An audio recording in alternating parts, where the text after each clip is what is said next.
Welcome to Thursday Night Knives. I'm your host, Bob DeMarco. Coming up, we'll take a look at the new ice pick knife from Boker and Chuck Gudritis. We also have in studio the Luft Concepts Avant knife by our good friend Jake of Bearded Gear. And then we will also talk about modern folder musts. What makes them great? What are the three things? 3 is the number I'm looking for, but I know that you can go much further than that. Hey, Shane, great to have you here, sir. We have Nick in the house. The question is, what are the things that you have to have in a modern folder without losing your mind and feeling like you've been ripped off? Hey, Chris. Hey, Ryan. Hey, David. Good to have you here. Evening, Chris. Good to have you here, Blade Ogre. Dave, great to have Dave here. Always a pleasure. And Shane, once again, hello, Shane. We have Ezekiel and Jonathan. How's it going, guys? Out there on the West Coast, on the left coast, probably just back from surfing, because I think that's what they do in California. At least that's the northeastern impression of what they do in California is surf, and then come home and eat avocados. Something like that, right? So tonight, as I mentioned, we're going to talk about what you expect out of a modern folder. What are the must-haves? Or what are the deal breakers? We could get there too. And I also want to know, as we work up to this pocket check, before I get to the pocket check, I've been thinking a lot about The Revenant. I know I talk about it a bit here. James, good to have you here. You have to watch The Revenant. You're going to love it. Hey, it's Leo. You like Leo.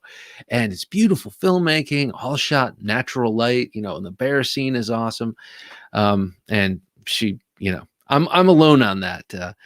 She's always like, yeah, I want to see it. Just not tonight. Just not in the mood tonight for that. So I have to watch that movie on my own. There's some good knife scenes. There's that tomahawk and knife fight scene. What are your favorite knife movies?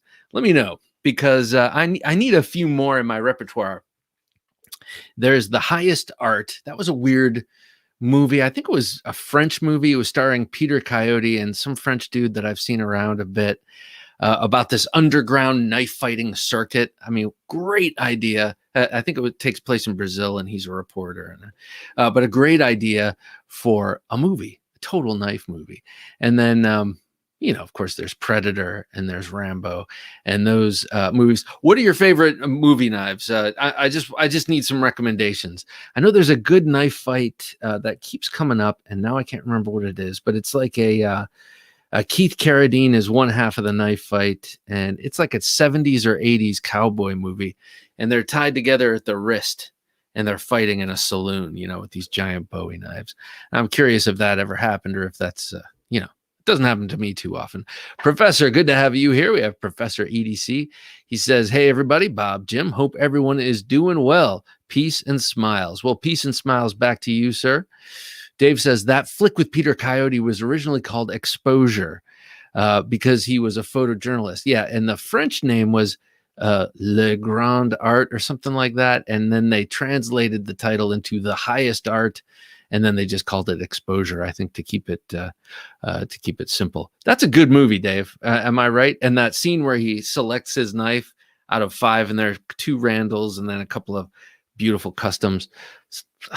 Great movie, cool scene. The Expendables, Chaz, great. Chad. I'm sorry, Chad, not Chaz. Great suggestion. The Cold Steel, Espada. It's a large. It's the dressed up version in the boot of Mickey Rourke. Towards the beginning, he throws it and sticks it in the middle of a dartboard when a couple of his buddies are playing darts. Great scene. Spydie Police was in the Beastie Boys Sabotage video. I did not know that. I haven't seen that video in years. I have to see that. Now, the police model was used in this terrible alien police buddy cop mix-up movie that Will Smith was in, and the way he opened it was like, this is the first time, literally the first time this guy's ever opened this knife, because he's got, hey, Michael, good evening to you, sir. He's got a Spyderco Police that he could just kind of roll open or do whatever he wants with, and he's like this. He pinches the hole, and then he goes like this. It's like, oh, wow. Oh, hey, J1235, John Wick, of course. And John Wick 3, probably one of my favorite fight scenes of all time is John Wick 3 in that what is that? It's not really a museum. It's more like a warehouse of fine artifacts or whatever. And they're in this hallway of knives, and they just fight and tomahawks. And that is a great scene. Streets of Fire had a great ballet song scene. Streets of Fire. Shane is taking it back. Taking it back. I remember Streets of Fire. I never saw it, but I know it was a post-apocalyptic kind of rock and roll movie kind of thing, starring, I can't remember the name of the guy. He kind of came and went, but that was an early 80s hit. JN, good to have you here, sir. Hollywood Tactical, always good to have you here. Great topic. In fact, I had a question for you on folders, because there's a CRKT with pre-made finger choils. Field strip, but bad action and tip down. But does strong detent make action poor? On a thumb stud knife, I would say yes. I would say yes, because it makes it hard to slow roll out. It makes it hard to flick out. Maybe on a flipper, and let me know what you all think out there, but maybe on a flipper, it's much better to have, especially a liner lock flipper, where you have no chance of adding to that tough detent by depressing the lock bar with your finger. So that's what I'm going to go with. But let's let everyone else chime in. True Detective, definitely season 2, for sure. I saw a couple of Cold Steels. She keeps a Cold Steel in her boot. That double ringed karambit thing, and the guy who plays the motorcycle guy, he's got a CQC7 that he opens a window with. Loved that. The Hunted is a classic knife movie. Yes, it is. Yes, and only kind of marred by its extensive use of the Tom Brown tracker, which, I've talked about here before. I think it's a goofy design. Arnie's Commando, stick around, Bennett. Let off some steam, Bennett. That's also a good one. Yeah, and Bennett in that movie, in Commando, they both have Bennett, who's the bad guy, and John Matrix, who's the good guy, played by Arnold Schwarzenegger. Both have really cool knives in the fight scene in the end. I can't remember. Maybe it's a Lyle survival knife. The Patriot. Yes. Professor EDC. Yes. With tomahawks too. Maybe it's a Lyle survival knife. I can't remember what it is that Arnie has. And then Bennett has some big Bowie knife with knuckle dusters. And it's a great fight scene. Chad says The Outsiders has the old fashioned butterfly knife. Do you know what ballet song he has, Dave? Wait, let's do it for Johnny. He's laying in the bed. He flips it open. That's a great movie, and a great, cool to see a ballet song in that movie, because you would expect with a 1950s, or maybe that was 60s, The Outsiders, but with juvenile delinquents in that era, you expect to see like a big Italian stiletto, like in Rebel Without a Cause. Manny Z, hey there, Bob and Jim. Hey, Manny, good to have you here. We're talking about movie knives, but hey, we got Ben. Ben, how you doing, sir? Great to see you. Remember to smash that like button, everyone. Thank you, Ben, for bringing that up, but also thank you for that awesome super chat. I saw your photographs from The Gathering. That's exciting.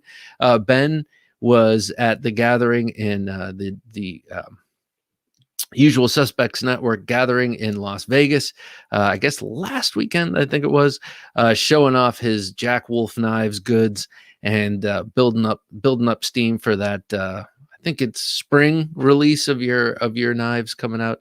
Riot made, beautifully designed, traditional slip joint knives with a Ben spin. Awesome. So good to see you, Ben. Big Trouble in Little China with Kurt Russell. Yeah, it did have a lot of blade play, and didn't that he had like a double-edged Gerber boot knife in that movie, I think. Is that right, Dave? CRKT Hammond. There is no flipper. It's a thumb stud, Teflon washer. Oh, very rough, barely flickable, if at all, not broken in yet. The Hammond. Now that is that CRKT model has been around forever. Is that the Hammond Desert Cruiser or something? It doesn't have like a, but that I think that model has been around forever. So I'm sure they have it dialed in. I'm sure you just have to break it in, right? V for Vendetta has quite a few knives. Yes, V for Vendetta, and it's those kind of stiletto assassin knives or parrying knives for fencing or fighting with a rapier. Nick EDC, there was a scene in Hannibal. Oh yeah, where Lecter pulls out a Spyderco with the serrated hawkbill blade. Yeah, and the stainless steel handle. That's a he pulls out a civilian. Doesn't he like cut the scalp off of some dude's head, pull the skin off, and then cut his skull off and tinker with his brain or something like that. Yeah, but I do remember it was a civilian. A civilian, interesting knife. I think it was 1991. Spyderco was tasked by the government of South Africa, who was experiencing in their population a tremendous amount of rapes, like a preponderance, and so they wanted a knife that they could sell or hand out. I don't exactly know how that worked. A government knife distribution program. I know it's not like that in Australia now. It's like a little prison island there now, but at least from what I hear. But yeah, they had the civilian design so that anyone without any skills could just use gross motor motion to hack someone apart. The Hunted is where I first saw the Topps Tom Brown tracker. Yeah. And there's an unfortunate scene where Benicio del Toro throws the knife, and he throws it so hard that it goes through like a 4-inch sapling, like all the way through. And they pull the knife out, and there's a hole, an elongated football size hole in the tree, and it's ridiculous.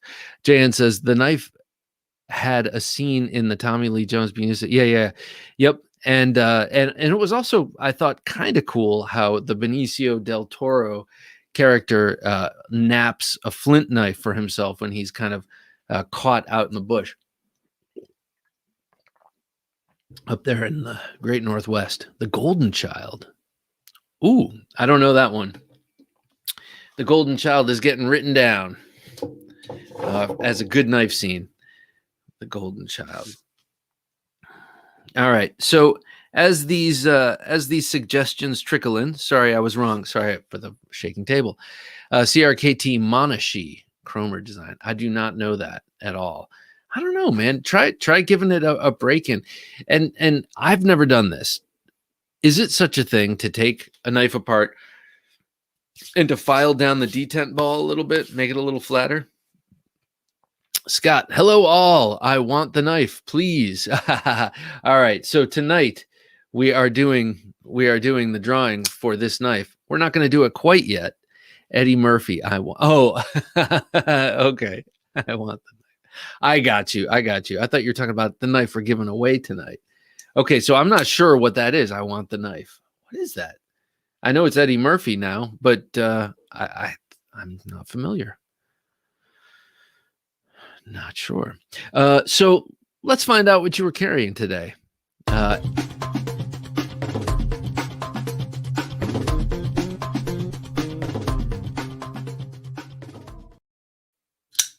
cut you, man.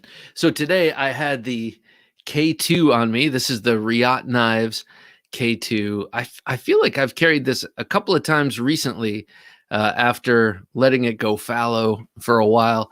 I really love this knife. This is one of those knives that when I think about selling knives, which now I am doing because, well, I'll tell you about that in a minute.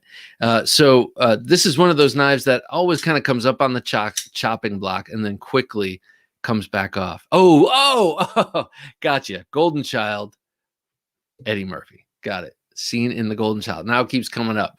Okay, I will check that one out for sure. I think that might be a favorite of my wife and her brothers. They've got a couple of movies that they watched a million times together and giggle at. Love my K2. Yeah, I mean, this thing, EDC Tanto. I'm sorry about that package, by the way. I saw your Instagram picture today. That sucks so badly. He had a CQC 7 ProTech Operators Edition, I think, on the way.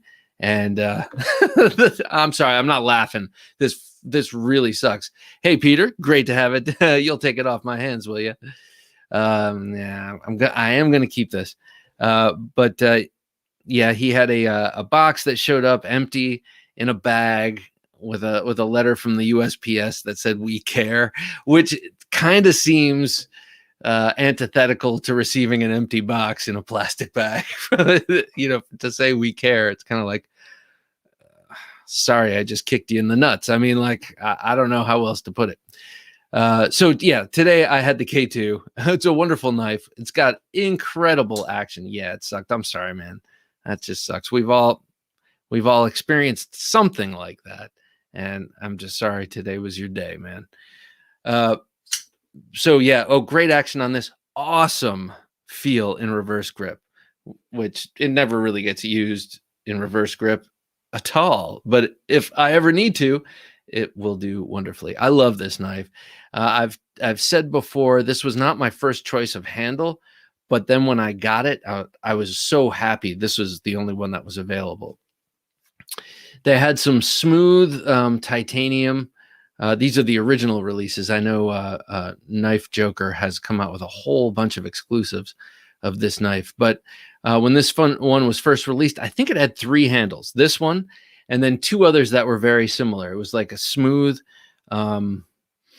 titanium with diamond shapes cut out to sort of evoke the look of crossed wraps on a katana handle.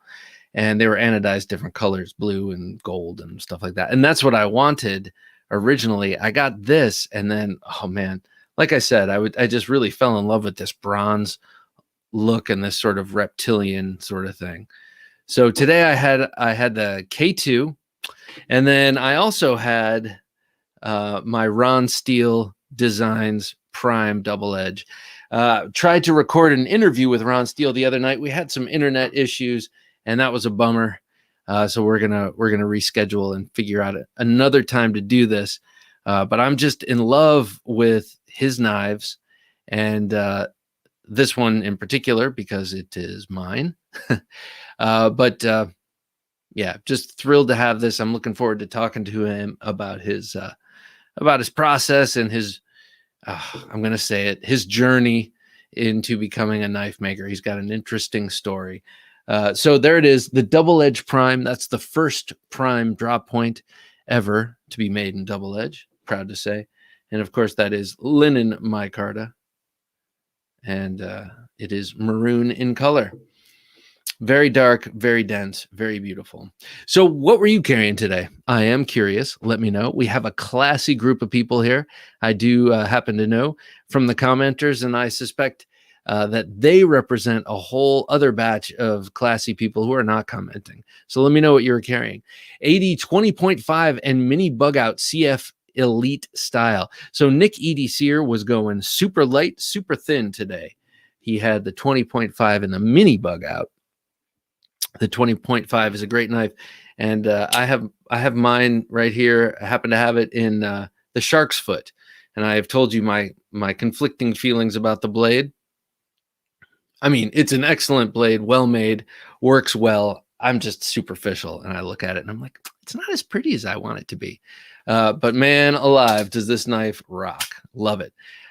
Therapeutic Edge. Peter, today I had the new Miguron Valona and the custom PBK simple EDC fixed blade on me today. PBK.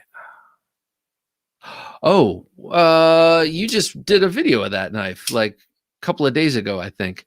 Am I right? PBK, what does that stand for? PBK. And Miguron, interesting new knife company that's got it's got a lot of cool stuff. Nice carry, Peter. Today, Dave had the Roman. I love this Alessandra DeSantis design. As a matter of fact, I think I like everything she designs. That new karambit is cool looking. It's got an octagonal hole for your finger. I think that's kind of neat. But that Roman is so beautiful. And there's only one reason why I've never gotten it, and it's because it doesn't have a clip, a pocket clip. But tell me, Dave, how does that sucker carry as a non-pocket clip knife? I am curious because I know it's quite large. It's a 4-inch blade, I think 5.5-inch handle with that little flourish on the end. Oregon Knife Guy, good to have you here. I carried my Slim Midi. Oh, that's a cool knife. A Medford. The 0640 in black. I have my 0640 out tonight. I'm sorry, 0640 in the back right pocket, Winchester Whittler in the front right, and a GEC 44 in the slip in the back left. So what did you have in your left pocket? Maybe I see. Let's see. Slim Midi is obviously front right. 640 is back right. Winchester Whittler is front right. Oh, okay. Well, whatever. Point is, 4 quadrants, 4 knives. I approve. Interesting. 2 slip joints. 2 slip joints. That's a man with values. I like it. Scott N. Civivi Elementum Simple is okay. All right. So this is a question then. The Elementum has so many little versions. Is the Simple actually a version? Are you saying today I was keeping it simple and I just went with the Elementum? Is there some missing punctuation, Scott? This is what I'm asking. Ian said Wingman EDC Ferris Integral. Very nice. I love those Wingman EDCs. I love the new Tom Mayo. Is that what this is? The Ferris? I don't think that's it. But cool. Love it. Dark Gravity, Native 5 and Maximet and an XM18. Oh, yeah, baby. XM18. I've been on a XM18 kick lately. And then Blade Freak dangled something very intriguing in front of me today, which I might have to go for, which is it's not an XM18, but it's in the classic knife, triumvirate classic knife lineup, and I might just have to get it. Shane says, Spyderco military tip down as it should be. My 20 CV Dragonfly. Well, as the way it should be, or the only way it can be on a military, because they refuse to put any metal liners down towards the pommel, which would make it easy to mount a clip for tip up, which is how it should be. Papa Bear knives. Papa Bear knives. Love it. Okay, PBK. Yeah, check out Peter's channel, Therapeutic Edges channel. I mean, and he's got some really, really cool stuff. And Women Carry Knives, his wife also has a really great channel, and she's got a lot of cool knives. So together, that household, man, I'd love to see what the all of the flat horizontal surfaces look like. I'm sure they look like my desk here. Manny Z, 20 CV Capara. That Capara is a cool knife. What do you think? Is the Capara a good quote unquote food prep knife? I mean, and obviously I mean office food prep, or in a pinch, I have to cut this right now.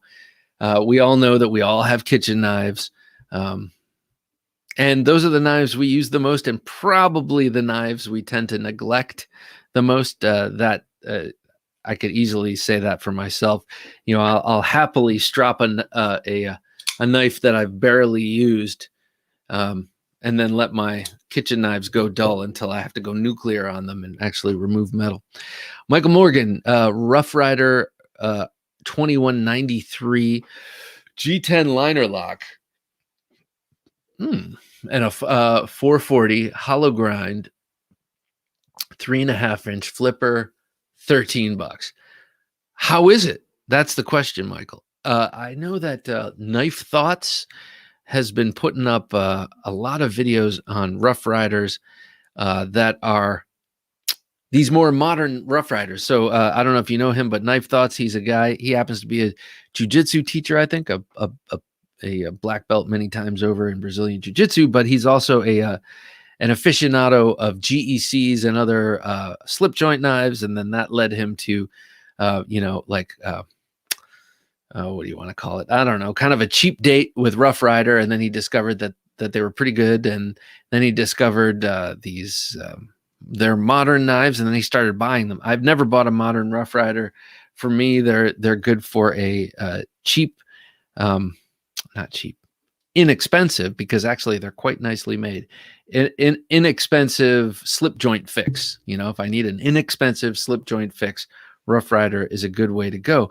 But so I never took their modern folders seriously. This guy Knife Thoughts has seen a lot, and I see Michael is too. And I'm curious, Michael, how is it? That's my long way of saying, how is this knife? I'm curious.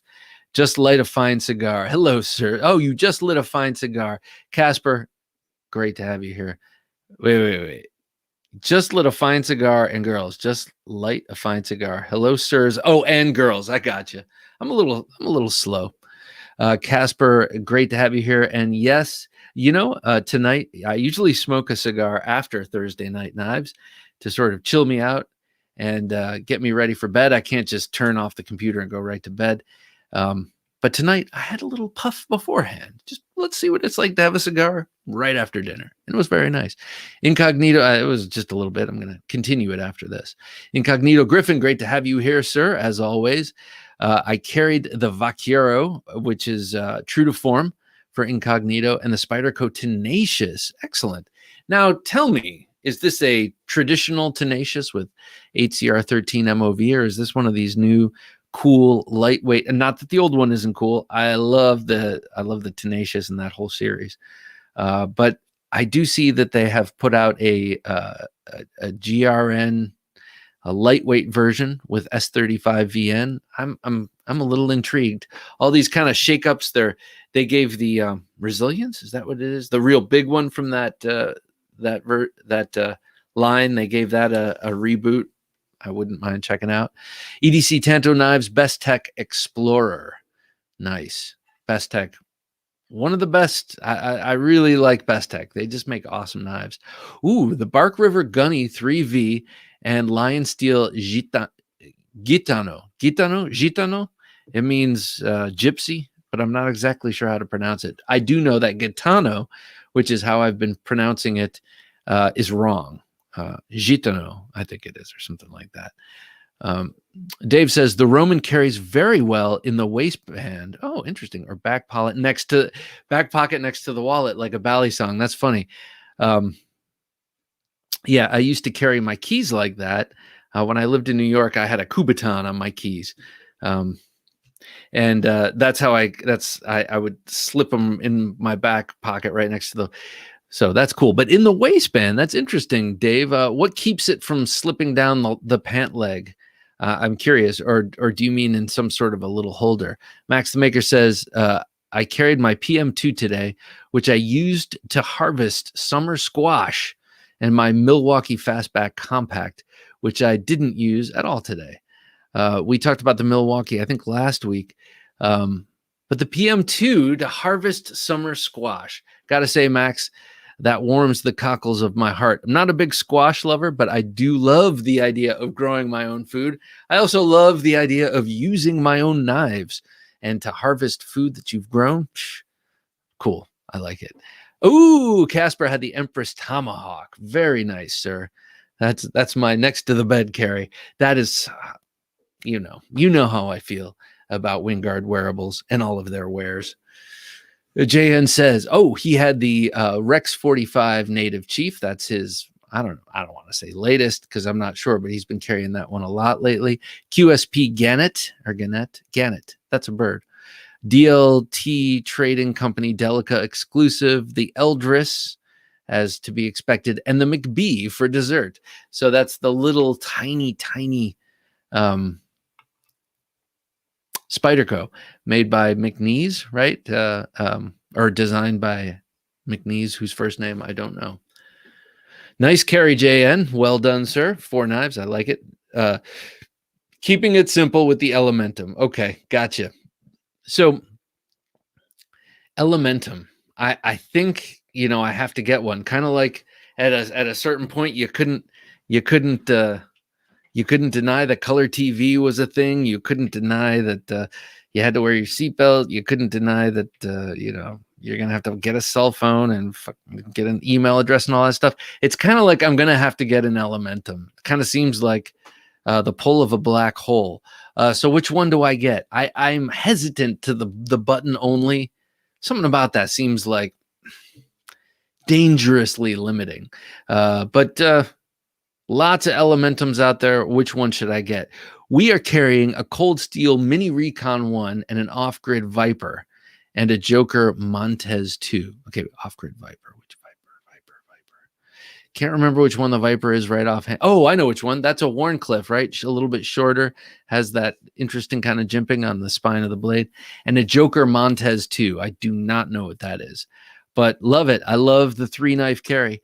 I carried the Cold Steel. This is Chad. Carried the Cold Steel American Lawman and the Cold Steel Colossus, both in XHP steel. Very nice. Okay, the Colossus, another one of those ones that got away. I like that knife. I've just never gotten it. It's probably one of the only knives with a pretty off kilter blade to handle ratio that doesn't look like it.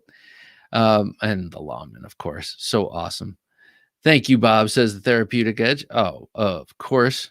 Always a pleasure, sir. David E. carried my Spartan Harzy and Spyderco Shaman, or Shaman, which is it, today. My Spyderco SHAMAN today. Spartan Harzy, I mean, was it the folder or was it the dagger? I love this dagger. I love anything either of those companies put their or either one of those outfits, meaning Bill Harzy or Spartan. I just love everything both of those outfits do. Last week of the Duk Duk for me, thank God. Challenge will be over. How long did you have to carry a Duk Duk? I mean, not that it's the worst thing in the world, but I imagine if you were challenged to carry that knife for too long as your primary blade, it would drive you nuts, especially if scout carrying my Tops knives, Lion toothpick. So cool. Classy, brash Kiradashi is relaxing next to me, ready for the back pocket. Nice. Tell me about this challenge. I can't remember now. I know we talked about this, but you know how it is. It gets kind of late here on a Thursday night. Ezekiel and Jonathan say, just found out about Papa Bear knives this afternoon. Yes, we live under a rock. I'm just becoming aware of them too. So, hey, you know what? I like what Patty says. If you've been living in a dark place, terrible accent. I'm sorry. Sorry, Patty, if you're watching. Jayan said, first thing I did with my DLT Kapara was slice jalapenos. Okay. It looks like that, doesn't it? It looks like it's ready to do that kind of work that Kapara does. It also looks like it might keep your, it looks like it has a nice angle handle to blade for cutting on a cutting board. Sean M., good to have you here, sir. Code 4 spear point has always interested me, but definitely needs a better grip. I had the spear point. That was the kind of Code 4 I had. I liked it a lot, but I pined for the other two models over that. And so I got rid of it thinking I would get one of the other two models and never did. But I will agree with you on the grip. I had to put the skateboard tape on my grip just to keep it in my hands during the duels and all the hard use. No, but seriously, yeah, the grip, it can be pretty slippery, especially if your hands are perspiring. Hollywood Tactical says, Knife Junkie, I've yet to meet a Rough Rider yet that I haven't loved because they're so low at price point, high in production quality, and phenomenal in value. I cannot disagree with anything you say there, except I have met plenty that I haven't loved, but only visually. There have been plenty of, like, I don't like this new, they got a million lines with a million different covers, handle covers and such. And I'm not crazy about this new one that's out. Kind of looks like black and gold, kind of marbly kind of thing. But that doesn't matter. They've got, that's just not my taste. That's a taste issue. Rough Rider, they do their stuff right. It's maybe I should get one of their flippers, one of their modern folders, just to see what they're like, just to get my hands on one. Dusted off the all black PM2 with my Carta handle today. Ooh, that sounds nice. My Carta on a PM2. That's how it should be. 2-inch tie frame lock in CTS XHP just makes me chuckle. The McNees, I think, or the McBees. All right, well, what do you say? I won a Kershaw Skyline today on eBay, only to find out I had two already. I thought I would get them away in intoxicated generosity, to quote the Knife Junkie. Did I say that? I must have been intoxicated. That's funny. Here, you can have this, man. I want you to have this next morning. Where the hell's my knife?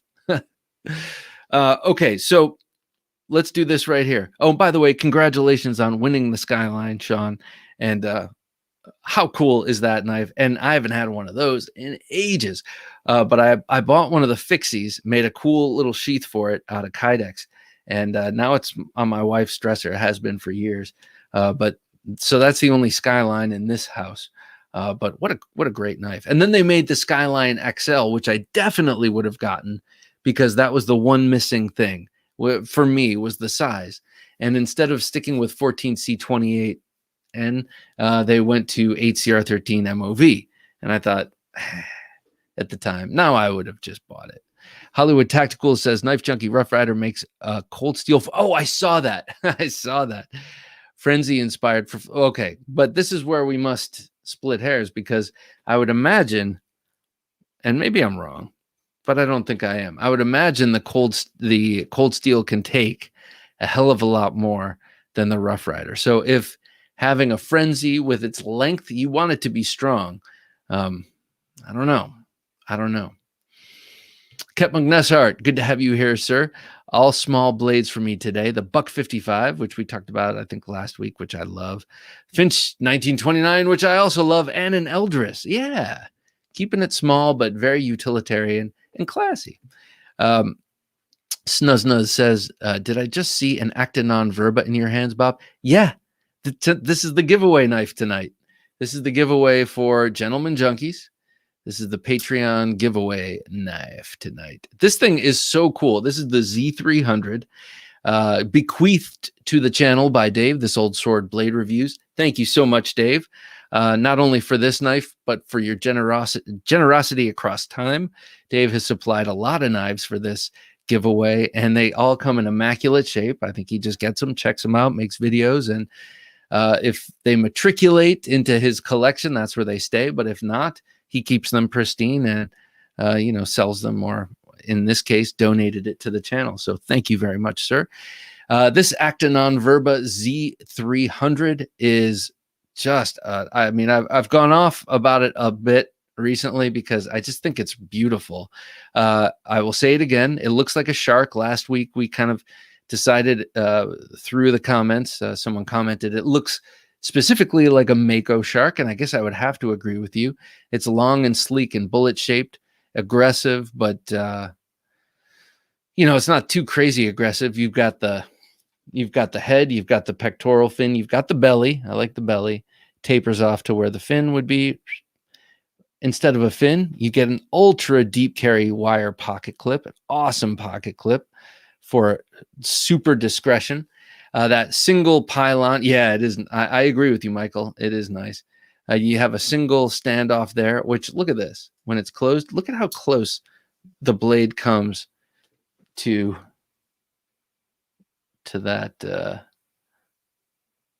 standoff. I don't know if you can see this, but I am not pretending to be a mathematician or even competent in math, but I do remember the concept of abscissa in, I don't know, graphs. Is that geometry? I don't know. Where a descending line on a graph comes ever closer to the x-axis but never touches. That's kind of what this is. This is abscissa tolerances there. So it's a beautifully made knife. Sorry, that was just way too long an explanation. But you've got nicely sculpted G10 handles. You've got a very, very nice the Actinon Verba needs a snaggletooth. Oh, to look, yeah, right, it does. Very nice liner lock. A little bit of loom at the end of that flipper. Really nice action on washers. And then on this side, you see Sleipner steel, and made in the Czech Republic. Czech Republic, how cool, making knives, love this thing. And by the way, the spine is crowned in a classy move, classic finishing touch there.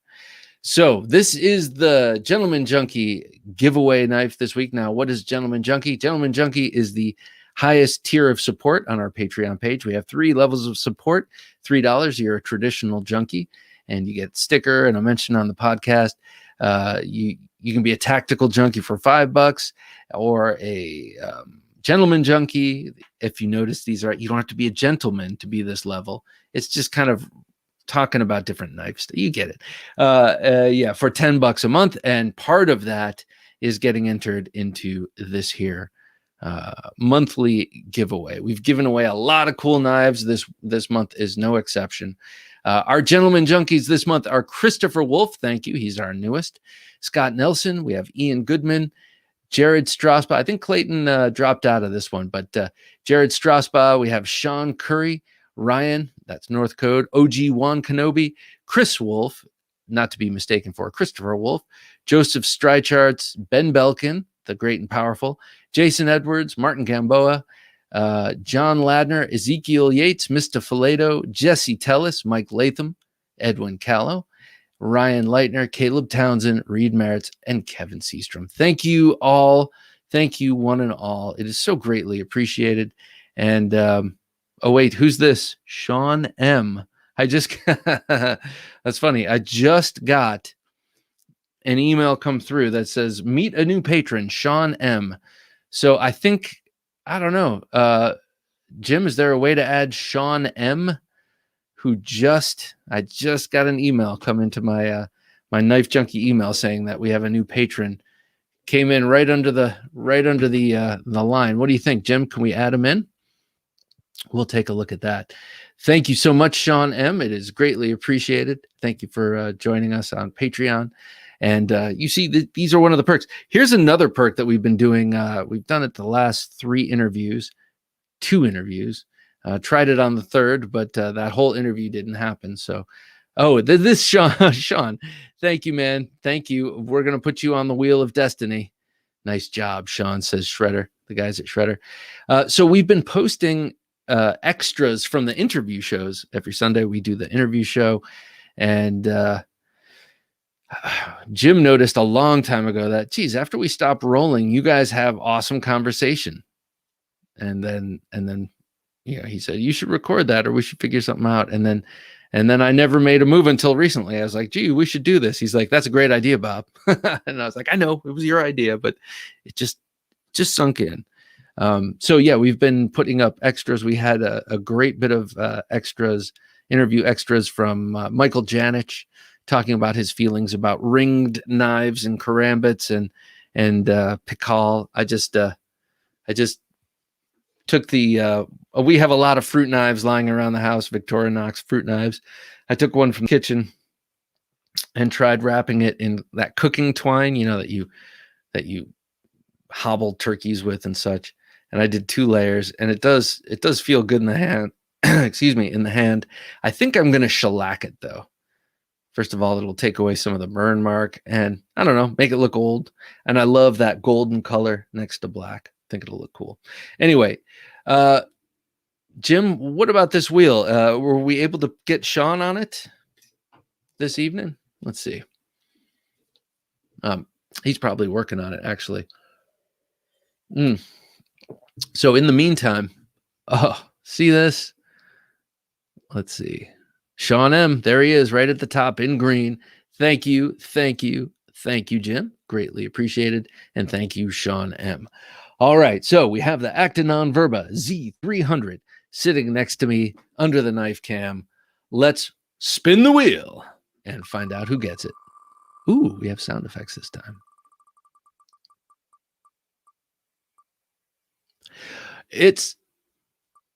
Oh, come on.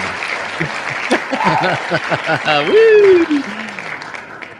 Joseph Strycharts. And I'm not saying come on, like I didn't want Joseph to win. I just really thought it was going to stay in OG One Kenobi, and then it just went blink over. So next time, maybe OG.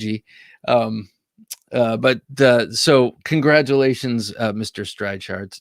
It is your Actinon Verba Z300 from this moment forward. I will hose it down with isopropyl alcohol and get it all ready to go for you. Get it in this package. And just speaking totally realistically, Joseph, it will be in the mail on Monday.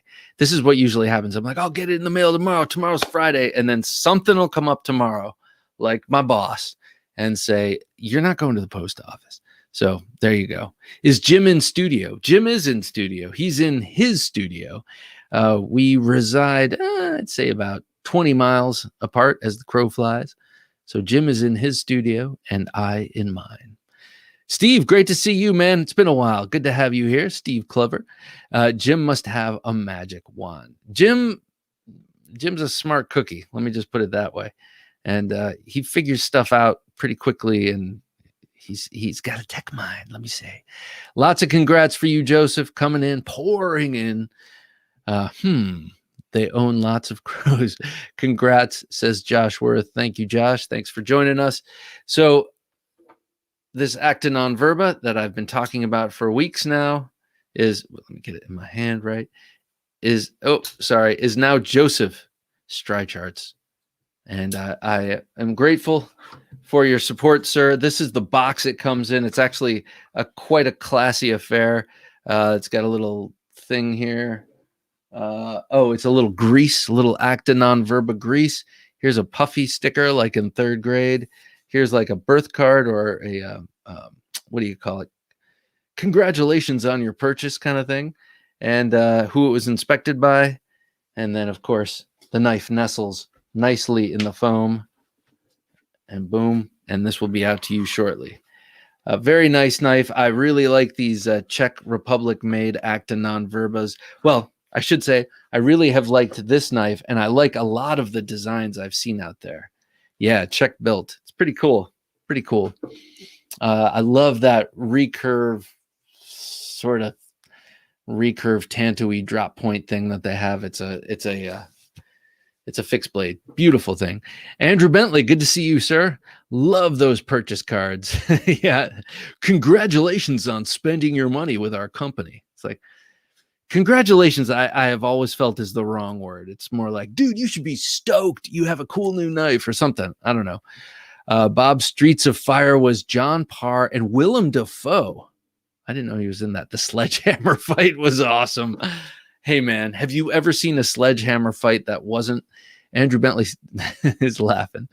Yeah, Streets of Fire. I did not know Willem Dafoe was in that. I love that guy. He's awesome.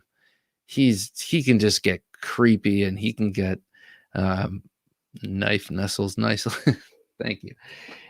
I like Willem Dafoe. He's cool. I also like alliteration, JN, as JN pointed out. All right, so today's topic, I'm curious because I was thinking about this before, and I thought only 3, but I know that this can definitely be added onto.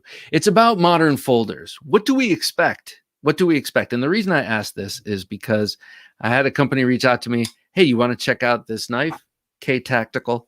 They made a knife. It's called the Katana. And I think they make holsters and other stuff, other tactical gear. But this is their first, I believe, foray into knife making. And there is a lot to like here.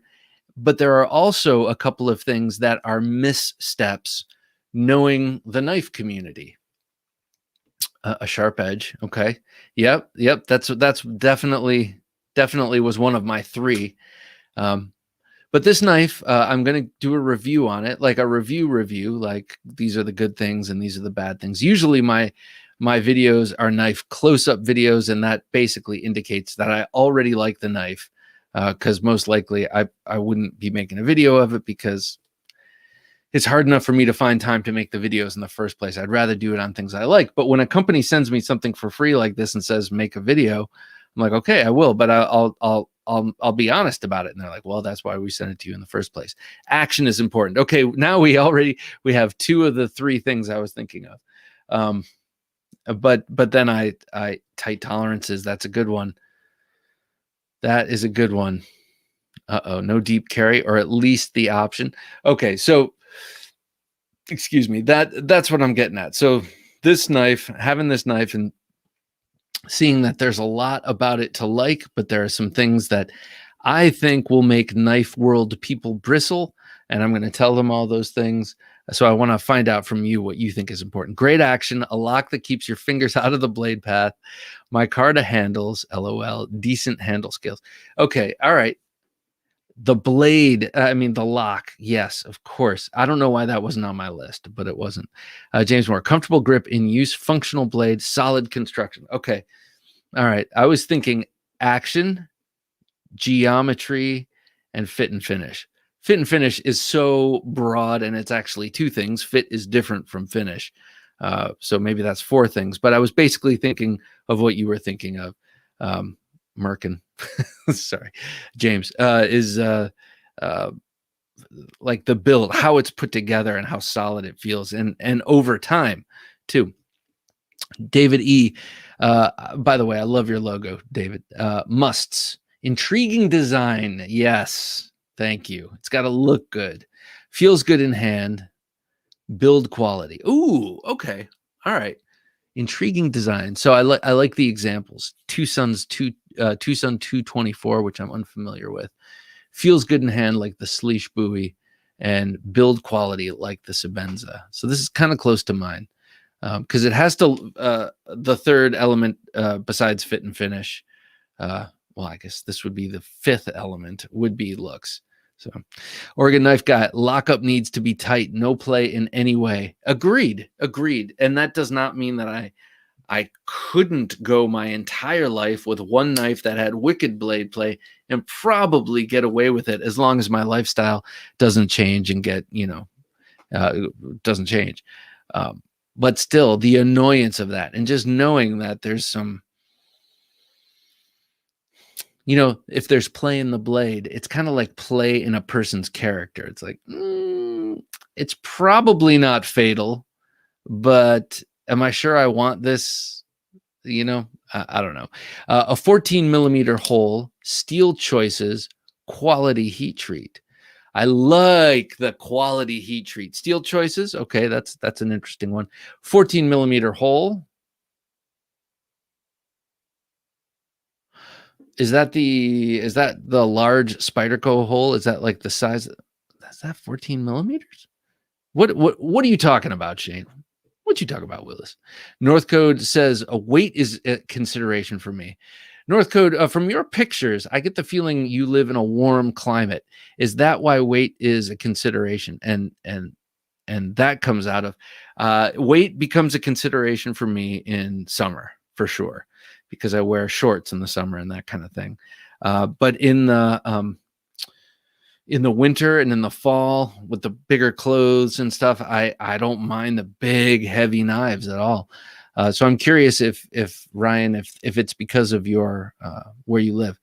James says, I've got lots of knives with great action, but action is way down the list for me. Because why? Because it doesn't really affect its usefulness, like how it works, right? That's more about the experience of using it.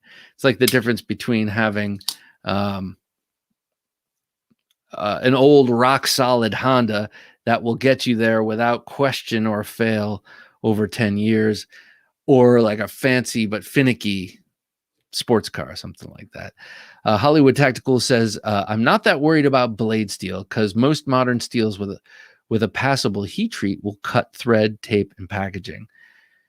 I think you're right about that. I think the steel thing is a prestige point, and I am most definitely a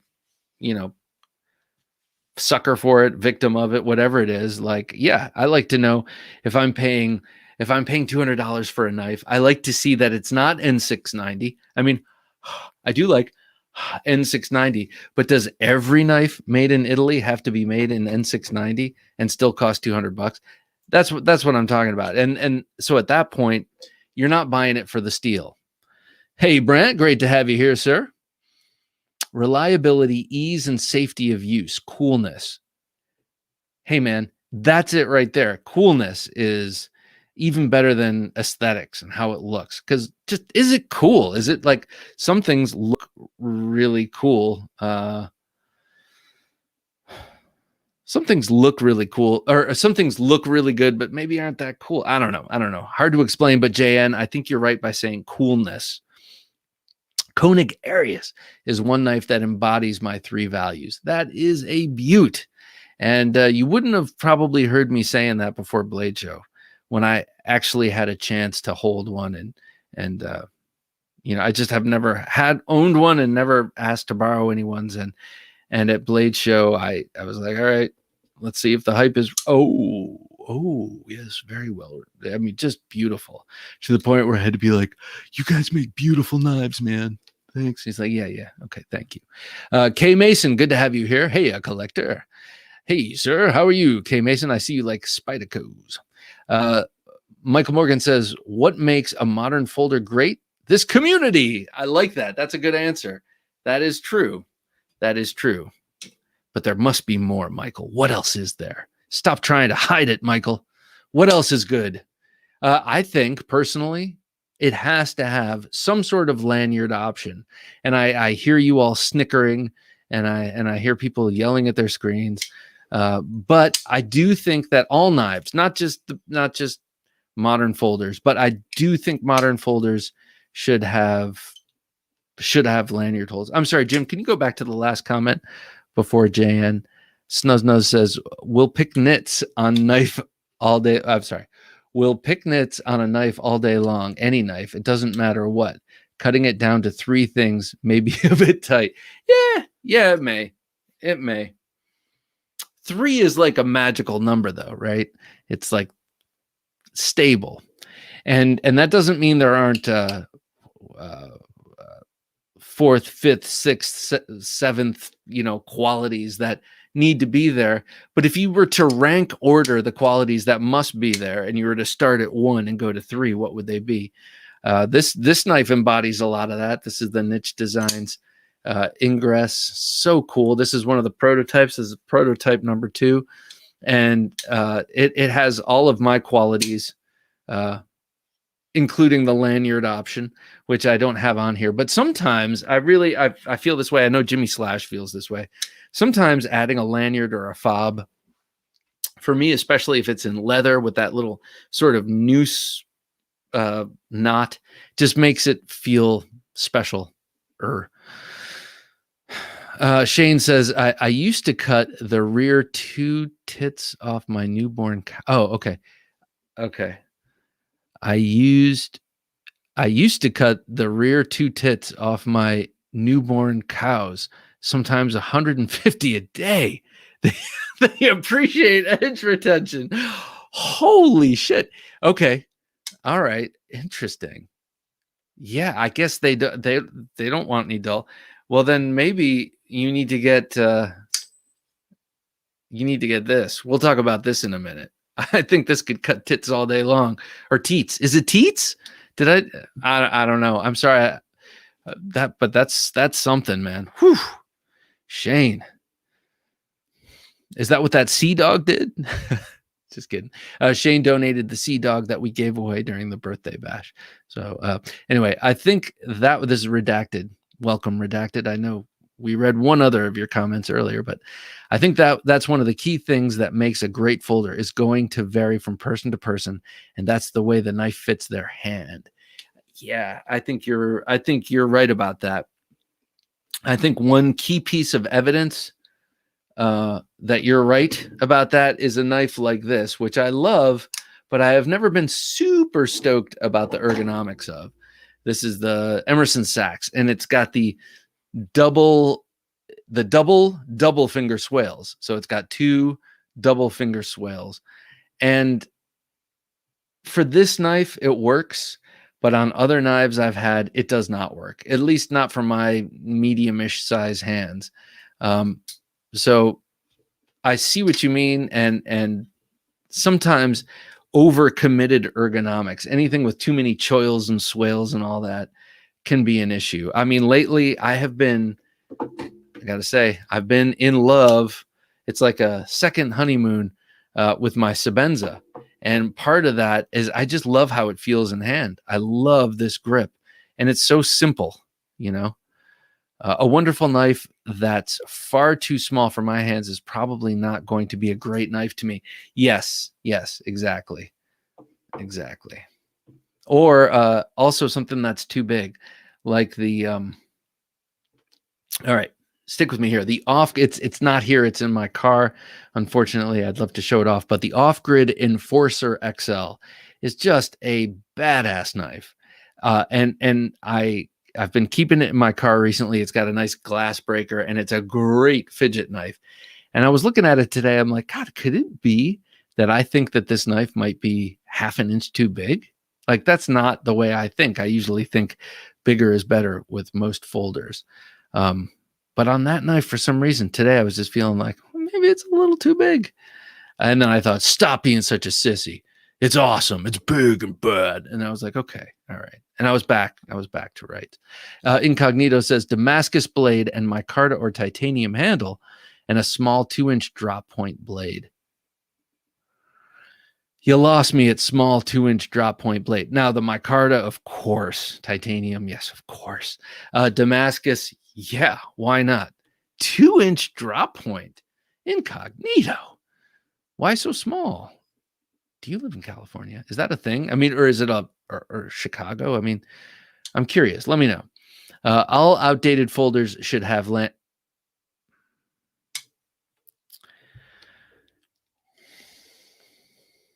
All outdated folders should have lanyard holes. I agree. All updated folders should have lanyard options. You notice I said options. I didn't say holes. Like, I don't have anything here, but you know, the little hidden posts. That's a good option if you don't like your lanyard. James, man. Maybe this is a knife fight for future times. Lanyard hole or no lanyard hole. That's going on the piece of paper I'll never look at again. Let's see. Lanyard versus no hole. All right. Hopefully I see that in the morning. Northcote says, I don't mind weight within reason. We'll carry my XM24 in cold weather. Good man. Just get annoyed with folders over 8 ounces or so. XM24, intrigued. Which blade do you have? I'm feeling a pull back to the triumvirate. Right now, there's a Blade Freak has a knife I want, and that happens to be a Chris Reeve knife. And you don't hear me talk much about them. Like I said, I have been in a second honeymoon with the Sebenza, but I'm not, certainly not looking to get a whole bunch of them. But I'm tending that way. James says some of the more popular knives are uncomfortable in my hand. So, James, are these the ones that have more committed grips? One thing that I like in concept, but don't really like in practice, and this knife actually is not a good example of this because this knife actually fits my hand perfectly, but it fits my hand perfectly. So I don't know if that's the same for everyone else. But this part right here, that's sort of intended for your pinky to wrap around. Like that's a little partition between your ring finger and your pinky finger. On this knife in particular, happens to work. But I love the concept and usually never the practice. But Snuzz, I agree. Overcommitted ergos is starting to be a pet peeve of mine. It's a knife. Let it be a knife. I like that. It's a knife. It's not the interior of a Maserati. It is a knife. Just pick the damn thing up and use it. Suggested knife fight question, tip up or tip down? We have done that, but why not circle back to that sometime? That would be a good one, and I'd love to have you on for that, Hollywood Tactical. You have been on before, and you have tip. I'm just going to write this down. And you have been you were a great debater, so you'll come back on and debate tip down. That'll be your side. I think you're the kind of guy who argues either side well in any case. Jan says new stat: blade to handle ratio, thickness behind the edge, and it's cut before stropping. TCBS. God damn. Yeah. Blade to handle ratio. BHR TB. Thank you, Jim. Jim's like, he's never gonna get it. BHR, BTE, and of course TCBS. All important. Probably the 3 most important. Thank you, JN. Sean says, if you cannot stop playing with it and taking it out of your 511 cargo shorts, it cannot be that good. That's funny. Take it. How did you know I have 511 cargo shorts? Why can't Flytanium move the pocket clips and eliminate the hole? Oh, interesting. Okay, I guess that is one argument, and maybe that's the argument that James was trying to make before he got all snide on me about about lanyard holes. And of course, I'm joking, James. Um, yes, they do tend to get in the way.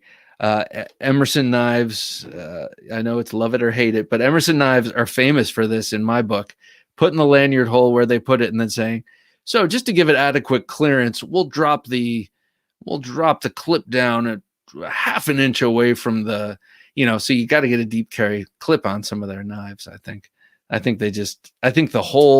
lanyard hole makes the clip audaciously low, I guess. So, James, sorry, Bob, got to call it as I see it. Hey, man, that's what we do here. This is a forum for discussion. Let's have the conversation. Shane says, if you handle a sharp knife with bloody hands, you'll appreciate a lanyard. Yes, sir. Yeah. Sharp in all caps. So he was yelling that. That's what that means. He was yelling that. Sharp. Yeah. Nav Sergeant, what's up, man? Good to have you here. I think Nav Sergeant just put up his 5 favorite user NAFs, and I'm going to have to do the same thing. Alex from the Knife Box channel tagged me with that, so I will make a video, and I think that will get my feet wet again. It's been a while since I've made a close-up. Lanyards only on a small 3-finger grip knife. Interesting. I've had a number of full-size knives that I've put the leather fob / lanyard on and then removed. But the small knives, now I'm not talking so small that they're 3-finger, but I would. But on my smaller 3-inch bladed knives, I tend to put lanyards on some of those and they stay because, they add to the length of the handle, making it easier to manage it when you're using it. And then in pocket, if you don't feel like clipping it or carrying a little leather slip thing, that fob helps keep it oriented north to south in your pocket because it's extra friction and, it almost hangs it inside your pocket, especially if you're wearing tight, skinny jeans like this 50-year-old man does. Just kidding. Don't do it. These days, I look for blade shape, clip point. Yes, we know. Chris loves his clip points, and I love that about you, Chris. These days, I look for blade shape, clip point, Bowie being the preferred one for me. Usability and good action. Yeah. Usability and good action. Good evening, all. Mr. Fileto, great to have you here. I'd say a key feature that must be considered is the pocket clip and/or carryability. All right. So we've gotten a lot of really awesome, and I agree with you. Carryability is a more generic, not generic. That's not the right word. It's a way of generalizing all of this in a way. Thinness, lightness, clip, all these things. So I have in my hands, my hot little hands here, a knife that a good friend of all of ours, I'm sure, Jake Bearded Gear, designed and had made with a friend of his, and it is awesome. Examples, Bob: PM2 scale edges are squared off and in use are uncomfortable for me. The GJ Scout has clip screws that dig into my no, right, no, I know what you're saying. Squared off edges of a PM2, the PM2. I'm just kidding. I am just kidding about that. But on certain knives like this, let's take this Fox made Elements, Jason Knight kukri here, the MK Ultra. This super wide chamfer here, where it takes, unlike here, this is chamfered up here, but it's less so. Down here, it's a much broader chamfer, and it just chamfer or chamfer. I don't know. Help me out. But it really makes it feel good in the hands. It also gives it dimension. Someone mentioned that before and actually used the word dimensionality, which I like. Gives it dimensionality and comfort. It's way more comfortable to use. This knife I've used, as hard as I use any knife, I've used this one. I also know that Stasa 23, Nick, used one of these a lot, did a lot of testing on this and liked the way this felt. And he has extenuating circumstances with his hands. A lot of things don't feel good in his hands, and then some things feel really good in his hands, and this one felt good in his hands. And I think it's because of that wide chamfer instead of the squared off barbaric PM2 scales. Sean says the true measure of a good knife should be calculated by the useless stacks of shredded paper. Exactly. How many papers have you shredded with this? All right, so I was leading up to this. I want to show you this Avant. This is by Jake of Bearded Gear. Now, I need to find out more information about the knife, like where they had it prototyped, what his partner's name is, and how what the design process was like. So he's going to come back on the podcast in the offing here, and we're going to talk all about this knife. But this thing has so much to it that I really love. So these are micarta handle scales. This is a liner free side. The lock side actually has a full liner. I'm not sure what material it is, probably steel. And it's got a really nice deep carry pocket clip there. It's got a very nice silhouette. The handle itself has a very nice silhouette. It is a cross between many different knives. Well, I shouldn't put it that way. I don't mean it like it's a derivation. I just mean it's got qualities of a lot of different knives that I like this sort of widening butt and then dropping here. This reminds me a little bit of some of the finer points of a Strider back here, though this is way more comfortable than a Strider in hand. Just my opinion. Your mileage may vary, as Nutton would say. It's got this big area here where it's sort of neutral, where you can choke way up and use this. And so the ergonomics on this are very nice. A couple other things, and I'll go into greater depth in a video, and then also when I talk to Jake about this knife. But okay, next thing, best sound of any knife ever. I'm not sure if you could hear that, but you hear that? Ting! And that is because it's basically a straight razor with a point. I mean, this thing is so freaking thin all the way up to the tip. I mean, it's a very deep hollow grind. I mean, this is one of those rare occasions where I will attempt to do measurements of the blade when I do the video, because it's astoundingly thin. It is astoundingly thin. And listen. I mean, do you hear that? I mean, you can hear how thin and how sharp that blade is.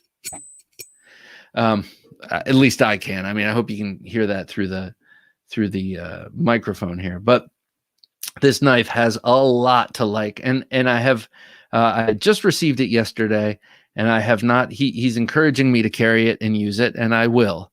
That sound was beautiful. I agree, Sean. I will carry and use it, and I lightly, of course. What I'm dying to do with this sounds like Christmas. It does indeed. I'll tell you what I'm dying to do with this is sharpen pencils, dude. I use pencils a lot. There was a period of time where I was like, pencils are for babies. I only use pens, and then that wore off. And anyway, I use pencils all the time for drawing, but also at work. And, how do I sharpen them? Well, I either go to this one person's desk who's got the best pencil sharpener I've ever used, or I do them myself, if I want it done right. And this, oh my goodness, the way this knife is so thin. I mean, let me see if I can. I don't know. I don't think I can. I don't know if I can express how thin this knife is, but it is really just interesting, gorgeous, useful. Okay, I say gorgeous. I gotta be brutally honest. To my eye, this is not gorgeous. This is handsome. This is different. To me, I don't know if they still do this, but back in the day when a woman was not traditionally or classically beautiful, but was good looking and capable. They called her handsome. And I'm not sure if that was Jake design a good one for sure. Yeah, he sure did. I'm getting myself in a corner here with this handsome comment, but you know what I mean? Like, to me, this is not like sexy, beautiful. This is like handsome, rugged, capable. This thing is, it's a cool ass knife. Yeah, super thin. And then you can Spidey flick it out. It's got this micro flipper. I'm a big fan of these kind of micro flippers. They're almost just extensions of the blade tang. This one pops up a little bit, but kind of in the, it's not only very discreet and easy in the pocket, but I like having the flipper forward of the pivot. It just seems to pop out. Snuzznuz says, yeah, handsome works here. Right. I agree. And I like handsome, handsome works for me. And this knife works for me. I'm not sure. Well, I will find all this out when I have Jake back on the show and we talk about it. But Oregon Knife Guy says, I'm sorry. It looks quite knifey. It looks like they forgot to add a secondary tip on that tanto. Oh, interesting. It's sort of tantoid, but it is so thinly ground up front. Like this thin hollow grind continues all the way up to the tip. It's not something usually you can feel grinds, primary grinds or whatever widen out towards the tip. It doesn't here. So I mean, like, this is useful, super slicey all the way to the tip. So not a prior, but last time I called a lady handsome, it didn't go. Yeah, that's funny, Ian. That's funny. I was just telling a story to a friend of mine yesterday about how when my wife and I were courting, we were living in New York, and she's like, "Oh, an old friend of mine, from my bartending days is in town, and she's having a party at this bar. Let's go meet up." And I'm like, "Okay, cool." And we go, and she hadn't seen this girl in a long time. Totally hip, she had this like open back shirt and this like gorgeous pair of angel wing tattoos on her back, and just kind of hip. And she turns around, and my now wife, then girlfriend, was like, when do you do? And this girl, like, man, she turned to ice and stone, and she looked at my now wife and was like, "I'm not pregnant." And they didn't talk the whole rest of the night. That's the funniest thing. And I was like, no. You haven't seen this girl for 10 years, and she hasn't been like getting married and having babies. She's been not getting married and drinking beer. And that's what you're seeing. Like, she's got a tightly packed beer gut. And she really did look pregnant. So yeah, handsome, calling a woman handsome to her face, maybe not such a good idea. Asking a woman when she's expecting, never a good idea until it is like totally established that she is pregnant. And there you go. Reminds me of the belly of an open L, short and toward the tip. Interesting. Yeah, you've got this long, useful straight here, which, by the way, comes off of the handle at just a slight downward angle, which will add to the cutting when you're draw cutting, I think. I don't know. Haven't used it yet. But yeah, you're right. The belly is short and right at the tip. Unlike an open L, it remains, it just gets, the open L keeps a consistent angle, but it's a flat grind. This is a deep hollow grind on, it's not that thin, but man, it just goes so thin behind the edge. And this crown spine is nice. Just a nice knife, man. I'd love to find out who. I haven't done any research on this, and truthfully, I haven't watched anyone's videos on this knife. There have been a number of them out there, and I haven't watched them because I know I'm going to be talking with him about this, and I kind of want to leave an unsullied and blank mind, which is not hard for me to do. Leave a blank mind. So yeah, Jake, nicely done.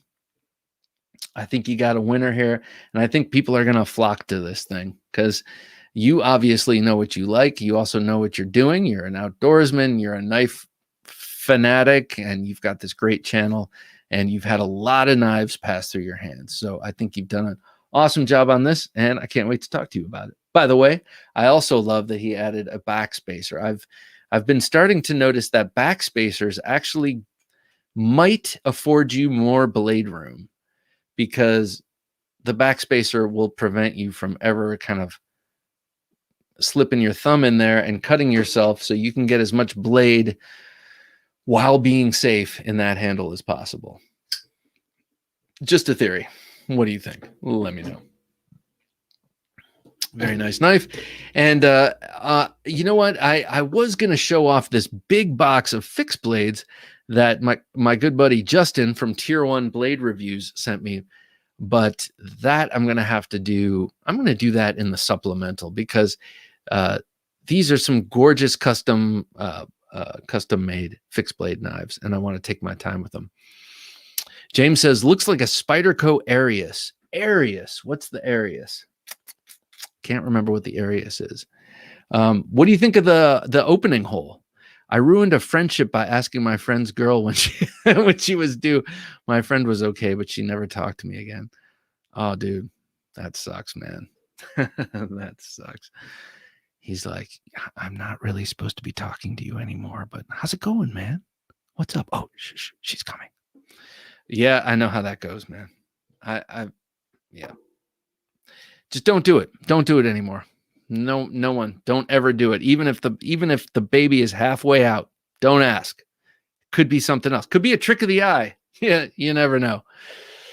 So yeah, I will go over the big box fixed blades from Tier 1 Gear Reviews on the supplemental. There are some beauts in there. Just gorgeous knives. Jake owes us all for creating mad avant. Jeez, my God. I'm going to start from the top, Shane. My reading muscles have atrophied today. Jake owes us all for creating mad avant hype on Lefty EDC one night. So much fun. Oh, that's cool. That's cool, man. That's good. The mad hype is, now that I have it in hand, is definitely deserved. Snuz, give that like button a little tap, fellas. Be safe whilst doing it. Flip it closed. Click, flip it back. Oh, shit. Yeah, a bunch of fidgeters. That's right. Just keep clicking it, but make sure that when you're on the off cycle that you're off. So anyway, there you go. Yeah, big box of fixies will wait. I have a number of knives out here in front of me, and I'm not sure. So every Thursday night knives, I take out a bunch of knives, and I'm like, can we chip in for reading lessons for Bob? Please, guys, please. Thank you, Jim. I got out a whole bunch of knives, as I do ordinarily, and I don't know why I chose these tonight, but these are the knives that I chose to be out and around me on this evening. So now Blade Freak, who was on last week and the week before, stab that like button, says NAF Sergeant. Thank you, sir. Hey, Greg, great to have you here. Blade Freak has a knife that he's dangling in front of me mercilessly. Well, I shouldn't say that. He just sent me a picture and said, hey, this is available. I know you're interested. Are you interested? And ever since he sent me the picture, I'm like, oh, I got to make this work. I want this thing, but I don't want to get rid of anything. What am I going to get rid of? And so right now I'm kind of in that place where my box is overflowing, and I probably do need to get rid of some, but this justification pops up now. It's, well, I got to have examples to show on the podcast, on the show. What about Thursday Night Knives? What if I'm talking about the Crystal Aurora? I can't get rid of that. I got to show it. So, these are the kind of thoughts that go through my head, but I want this Umnumzan Tanto. I do. I just want it. I've been wanting another Chris Reeve. I've been wanting a Tanto Chris Reeve ever since I got the first one, 5 years ago. And Blade Freak happens to have one for a great price. So I think I'm going to do it. What do you think? Should I? Also have this out. This SOG Kiku XR. Such a cool knife. and a SOG also simultaneously. You see, two things can be true at once. Such a cool knife. And by the way, I love how this one has taken on the funk in the micarta, has taken on my personal filth signature, and with very little use. I haven't used this thing much, but it is a cool knife. So there you have it.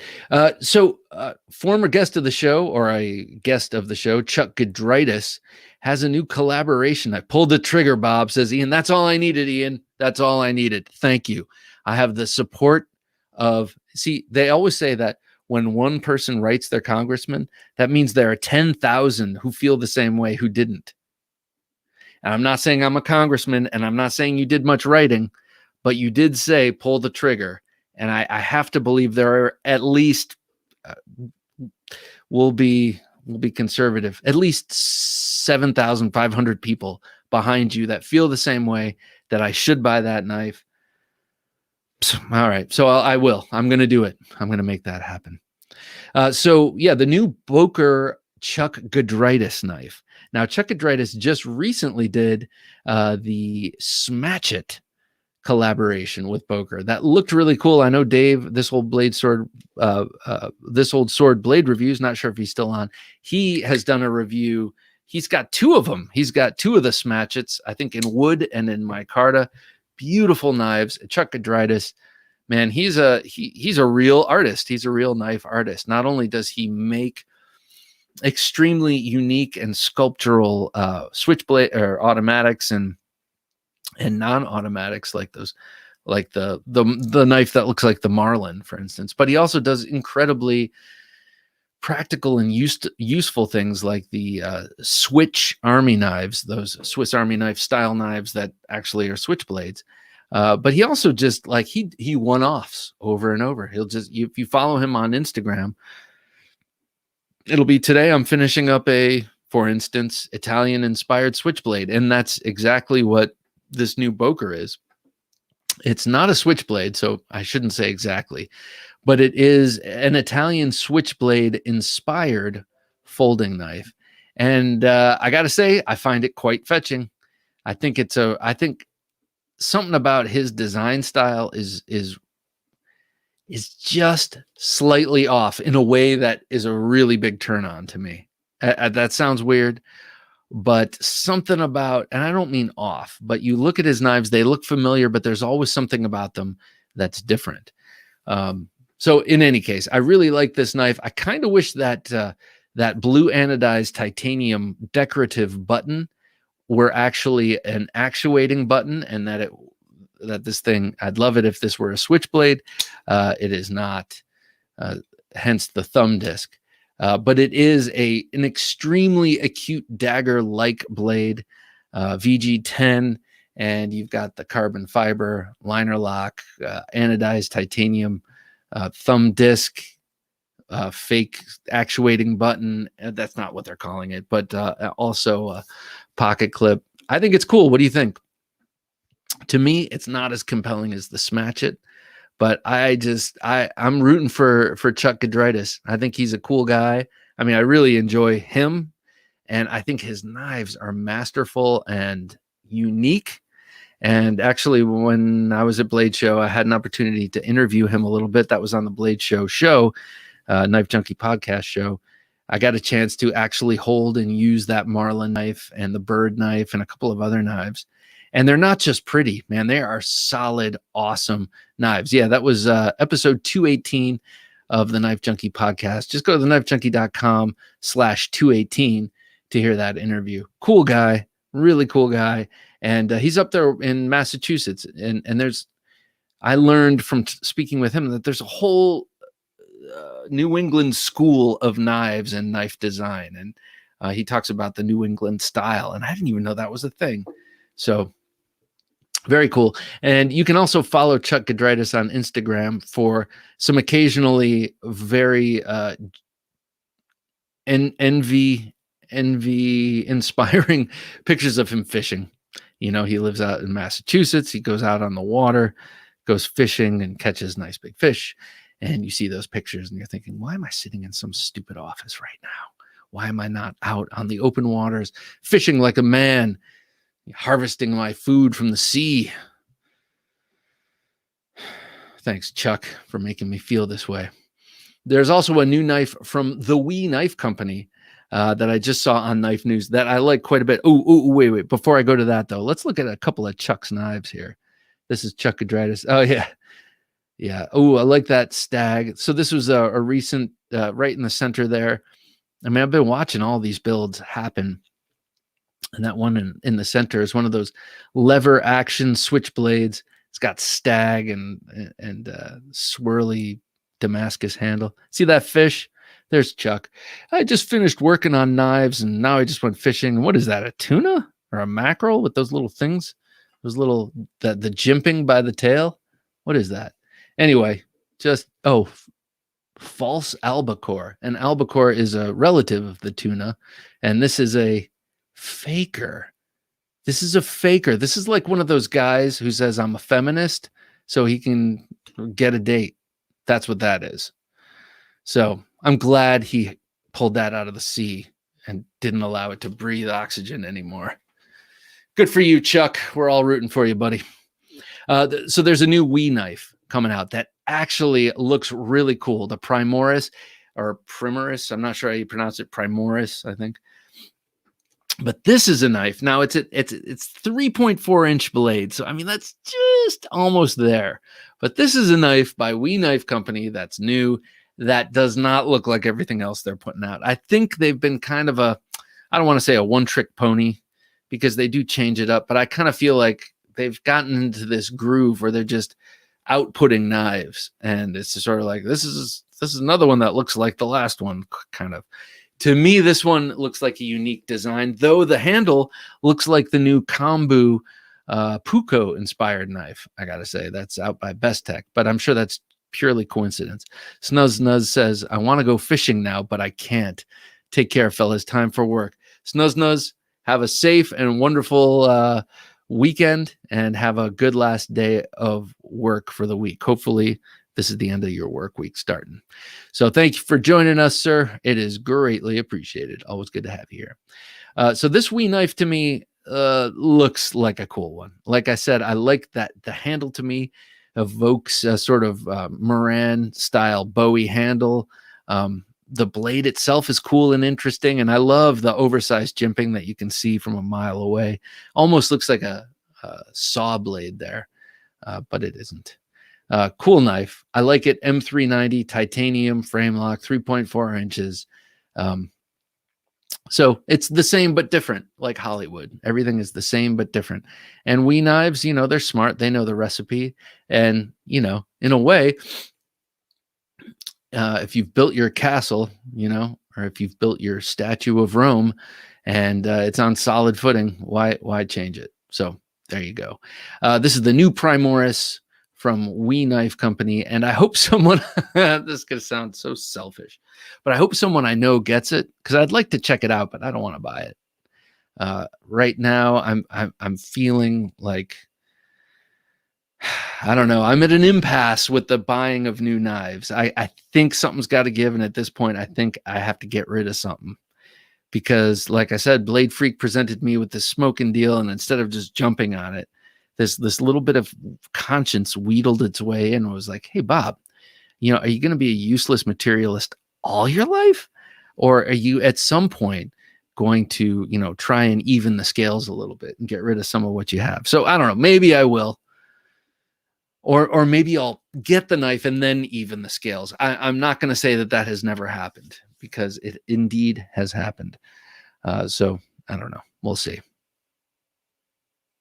All right. Well, you know what time it is now. Get your knives out. Get them sharp. Get them ready. Because it's time for a knife fight.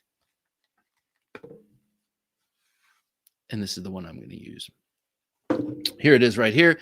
Tonight's knife fight is not about this beautiful hogtooth knives birthday knife. It's not about this awesome sub-hilt Bob Loveless with the, man, this thing is It's so beautiful. I wish I could carry this on my belt kind of all day, every day. Just be like, yeah, well, this is the knife I carry. Like, what knife do you carry? But I can't, not in my current environment. So I won't, but I will save this until I can. Both screaming sharp edges of it. Okay, tonight's knife fight is front flipper versus Spydie Hole. Oh, I mean, versus assisted open. That's right. That's God. Jim's like, yes, I had front flipper versus Spydie Hole originally, and then I realized that's not what I meant. I meant front flipper versus assisted open. Because this is an interesting knife fight. And I'll tell you why. Because the front flipper is obviously way cooler, but the assisted open is obviously way easier and more convenient. So we, meaning me, myself, and I, or just me and myself, are going to have a little debate about this.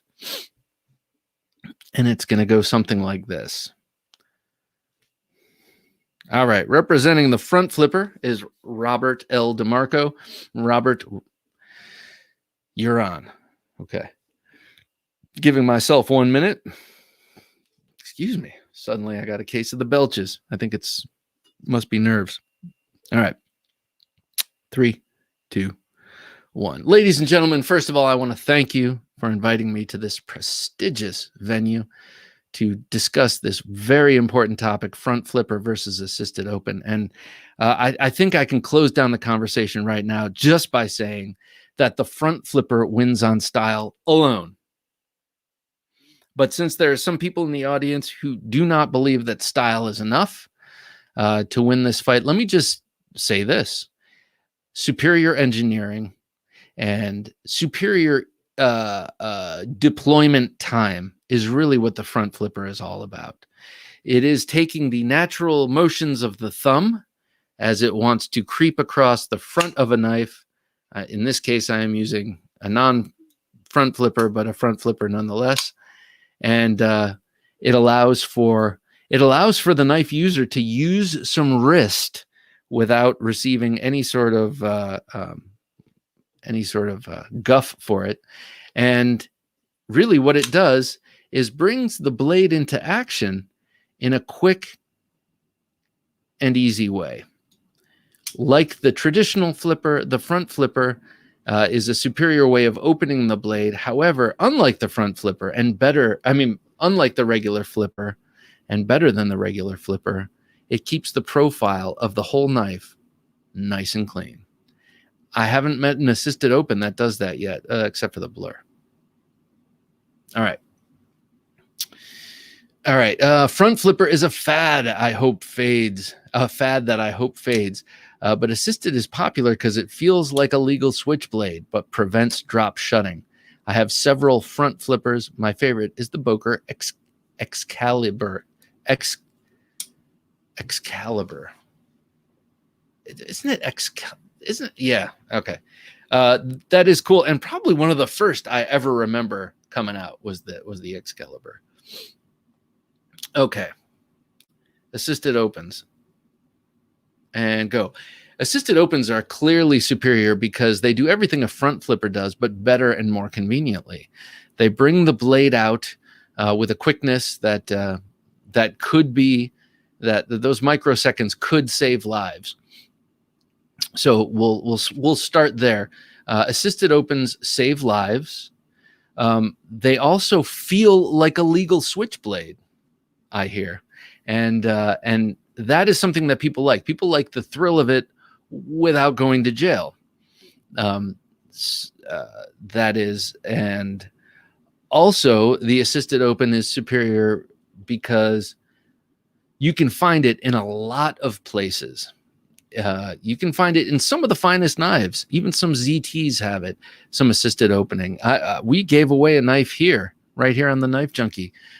It was the rapid fire assisted open from Off Grid. And actually, despite all snarkiness you may have detected, that was an awesome assisted open. They should all be like that. So in closing, I will just have to say the assisted open knife really, even though it does almost all of them except for the blur and maybe some others, it does present a traditional flipper profile, but that sacrifice is evened out or even even topped off by the fact that you just bring the blade to bear much quicker, and intuitively. You don't have to and then get stabbed in the thumb.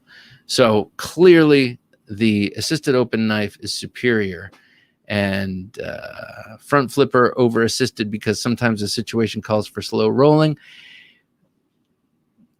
Some people say that the front flipper is better than the assisted open because you can slow roll. Sometimes an occasion calls for a slow roll. However, I have found that with assisted open flippers, you can also slow roll just by stopping with your thumb and then just going like that. Now, this is not an assisted open, but you could do that with an assisted open, just like that, and then just roll it open. There you go. All right. Scott says assisted openers equal natural resistance to cutting fingers. Oh, to cutting fingers. Yes. Yeah, you're right. That's a good one. Hadn't even thought of that. So that's my closing argument right there. Thank you, Scott. JN, Bob is channeling irky 90s rap.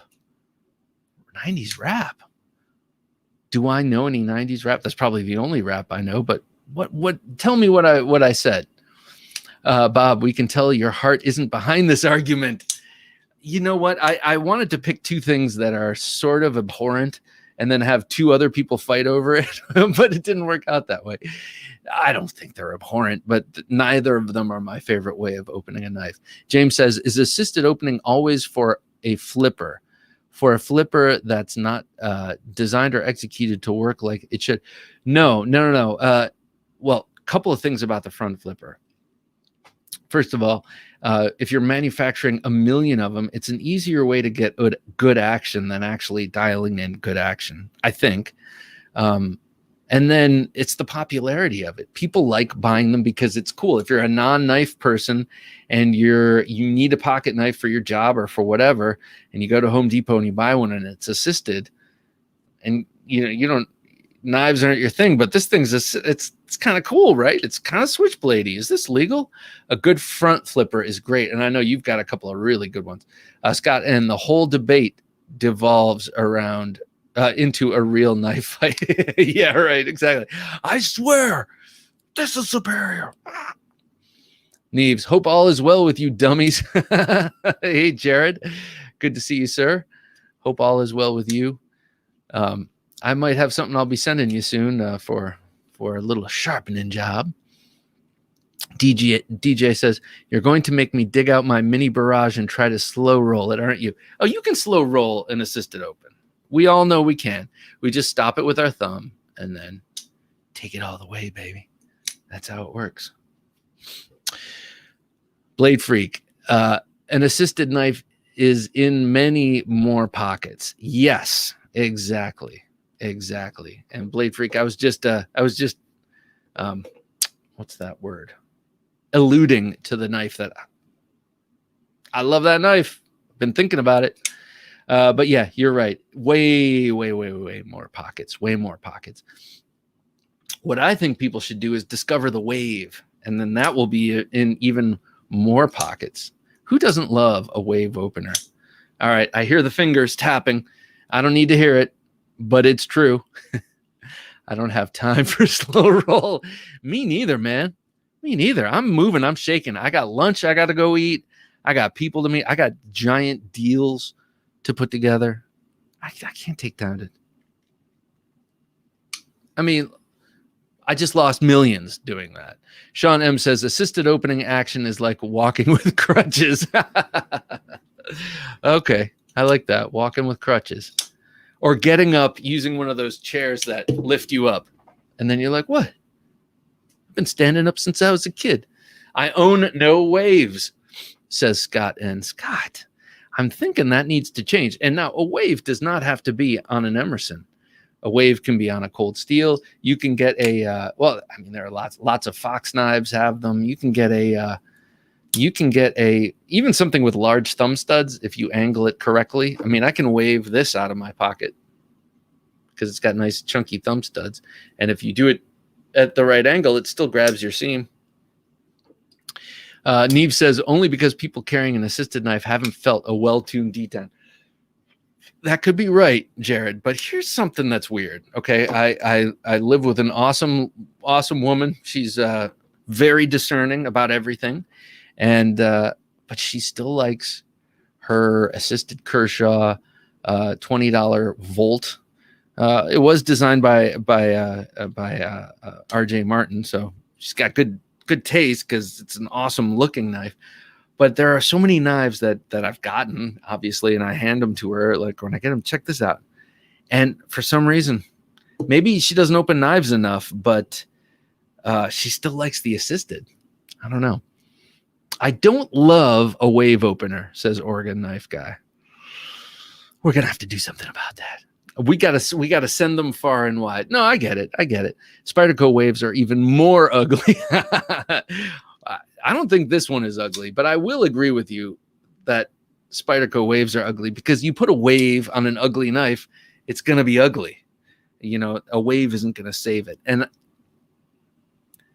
before we all get our panties in a bunch, Spydercos are beautiful in their usefulness, but let's be honest. They're not the most beautiful knives to look at, I don't think. The military is there are a lot of really nice Spydercos, and I own a bunch of them. But they're weird. They're weird looking. Is that the Sachs? Yeah, this is the Sachs. Here, I'll put this into. I love this. One of my favorite Spydercos. Maybe not my favorite. I don't know what my favorite is, but I absolutely adore this one. And like many or all Emersons, this came and immediately filled me with anxiety. Why did I get another Emerson? It sticks and it's not this and then it breaks in and it's just so. This is a truly I don't know. Maybe not everyone here remembers that you used to have to break in knives. You still have to break in these Emersons. They don't take too long, but they blossom. They go through their little adolescence and everything difficult. They go through their puberty and such, and then they blossom into wonderful citizens on the other side. These Emersons. And actually, it's funny. Jared, his comment is up right now. He sharpened this knife and saved the tip. This was one of those Saxes or one of those Warncliffes that I dropped on its tip. There's some detents that almost feel assisted, and the ladies usually like the Kaiser Lieb. What's the Kaiser Lieb? Huh. Okay. All right, Jared. I'm on board unless it's a frame lock. I've noticed that she's got difficulty with the frame locks and with the holding down the lock part and all that.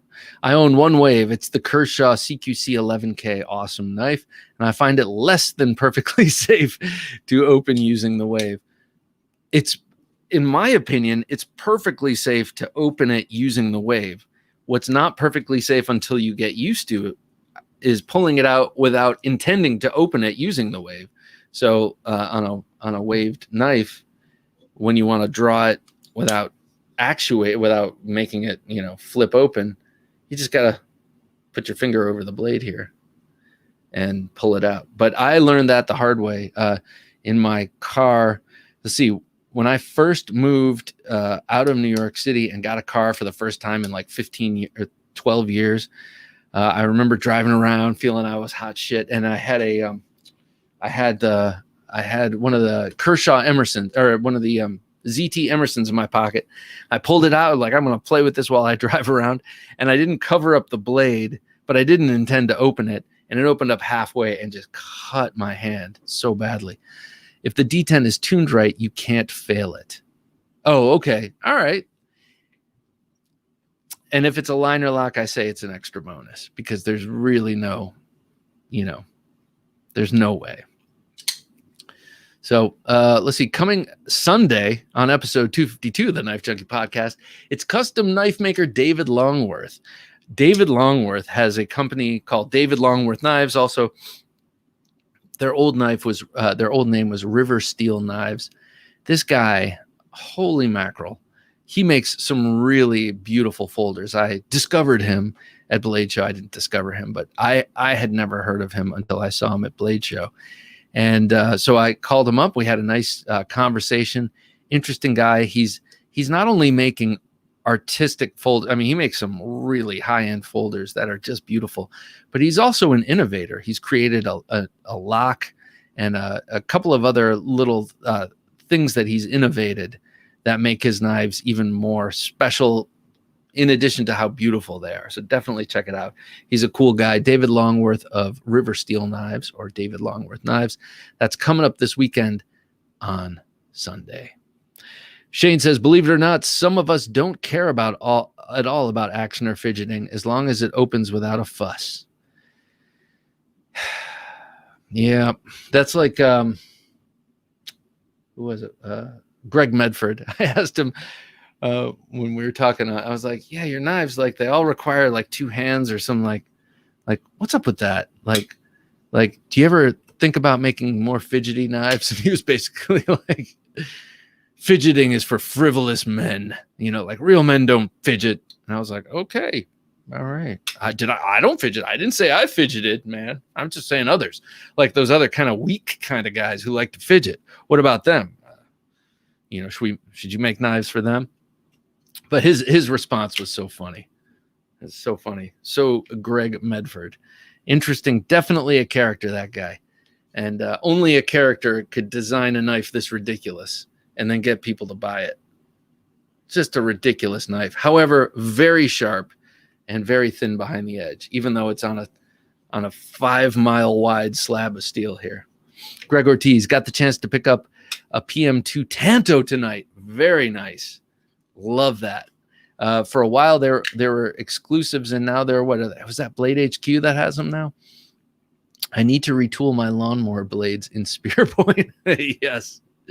Yes, hollow grind those blades. Get them nice and sharp. Cut through all that grass and weeds. All right, guys, I think that's me for the evening. It's been lovely. Always. It's a bright point of my week. I have a couple of them, and this is definitely one of them. I love driving my girls to school. It's a great opportunity to I don't know, chit chat, BS, listen to the kind of music, catch up with what the kids are listening to. And but Thursday Night Knives is some of my favorite adult time all week. Scott N., good night. Great to have you here, sir. Sean, awesome to have you as always. And everyone else, Sean, thank you for becoming a Gentleman Junkie this very same night. It's greatly appreciated. And so, Mr. Joseph Streichhartz, I will be getting this Acta Non Verba Z300 that you won for being a Gentleman Junkie out to you this coming week, probably Monday. Who knows? Maybe I'll even get it in the mail tomorrow. Don't know. Later, Oregon Knife Guy, great to have you here. Get yourself a wave, sir. You won't regret it. JN, always a pleasure. Thanks for the kind words. David E., great time as always. Great to have you here, David. DJ, good night, sir. Blade Freak, always a pleasure. I'll get back to you about that thing. Greg Ortiz, always a pleasure, sir. Michael Morgan, thanks again for coming. We have Kay Mason. Be good, everybody. You be good too, Kay. And Oregon Knife Guy, great show, Bob and Jen. Greatly appreciated. Ian, as always, a pleasure. And JN, good to hang out with all of you. Have a knife night. Oh, that's good. Have a knife night. All right, so for Jim working his magic behind that switcher, I am Bob DeMarco saying, until next time, don't take dull for an answer.